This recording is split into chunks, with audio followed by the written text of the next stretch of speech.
ಆಚಿ ಮಸಾಲ. ಎಂತ ಅಡಿಗೆಯ ರುಚಿಯಾಗೋ ರಹಸ್ಯವು 20 ರೂಪಾಯಿ. ಬೆಂಗಳೂರು ಮಿಲಿಟರಿ ಪ್ರಭುತ್ವ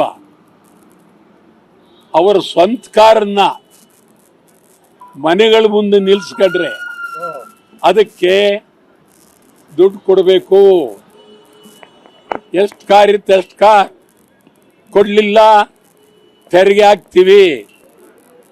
ಕಸ ನಿಮ್ಮ ಮನೆ ಒಳಗೆ ಕಸ ಇದ್ರೂ ತೆಗಿಬೇಕು, ತೆಗೆದೇ ಇದ್ರೆ ಕಸ ಹಾಕ್ತೀವಿ.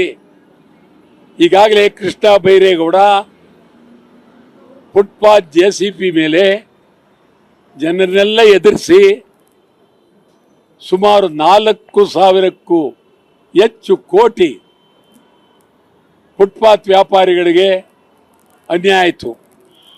ಈಗ ಕಾರುಗಳು ದಾಳಿ ಅಂದರೆ ಪ್ರಜಾಪ್ರಭುತ್ವದಲ್ಲಿ ಹಿಟ್ಲರ್ ಪ್ರಭುತ್ವ. ಇದು ಪ್ರಜಾಪ್ರಭುತ್ವದ ಹೆಸರಿನಲ್ಲಿ ಹಿಟ್ಲರ್ ಪ್ರಭುತ್ವ.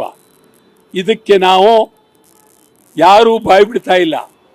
ನಾನಂತೂ ನಮ್ಮ KR ಕುಮಾರ್, ನಮ್ಮ ಎಲ್ಲ ಹೋರಾಟಗಾರರು ಈ ವಿಚಾರವನ್ನು ಯಾವ ಕಾರಣಕ್ಕೂ ಕಾರ್ನವರು ಒಂದು ನಯಾ ಪೈಸಾ ಕೊಡಬಾರ್ದು. ಜೈಲಿಗೆ ಹೋದರೂ ಚಿಂತೆ ಇಲ್ಲ. ಕಾರ್ ಸಮ್ಮೇಳನ ಇಷ್ಟಲ್ಲೇ ಮಾಡ್ತೀವಿ. ಕಾರ್ ಸಮ್ಮೇಳನ ಬೆಂಗಳೂರಿನ ಕಾರ್ ಸಮ್ಮೇಳನವನ್ನು ಇಷ್ಟಲೇ ಮಾಡ್ತೀವಿ. ಎಲ್ಲ ಮಾಲೀಕರು ಬರಬೇಕು, ಹೋರಾಟ ತೀವ್ರ ಆಗಬೇಕು. ಹಿಂದೆ ಸೈಕಲ್ ತೆರಿಗೆ 2 ರೂಪಾಯಿ ಜಾಸ್ತಿ ಆದಾಗ ಗಲಾಟೆ ಮಾಡಿ ಹೊಸ ಕಾರ್ಪೊರೇಷನ್ ಬಂತು. T. ಸುಬ್ರಹ್ಮಣ್ಯ ಅವ್ರ ಕಾಲದಲ್ಲಿ ವಟಾಳ್ ನಾಗರಾಜ್ ಎಲ್ಲ ಸೇರಿ ಮಾಡಿದ್ರು. ಇವತ್ತು ಈ ಬೆಂಗಳೂರು ಮಿಲಿಟರಿ ಪ್ರಭುತ್ವ, ಬೈರೇಗೌಡ ಮಿಲಿಟರಿ ಆಫೀಸರ್. ರಾಜ್ಯ ಸರ್ಕಾರಕ್ಕೆ ಇದು ಬಹಳ ಗಂಭೀರವಾಗಿ ಎಚ್ಚರ ಕೊಡ್ತೇವೆ. ಆ ದೃಷ್ಟಿಯಿಂದ ಇದು ಬೆಂಗಳೂರು ಚಳವಳಿನೂ ಮುಂದೆ ಆರಂಭ ಮಾಡ್ತೀವಿ. ಇವತ್ತಂತೂ ಯಾವ ಕಾರಣಕ್ಕೂ ತಮಿಳುನಾಡಿಗೆ ನೀರು ಬಿಡಬಾರ್ದು.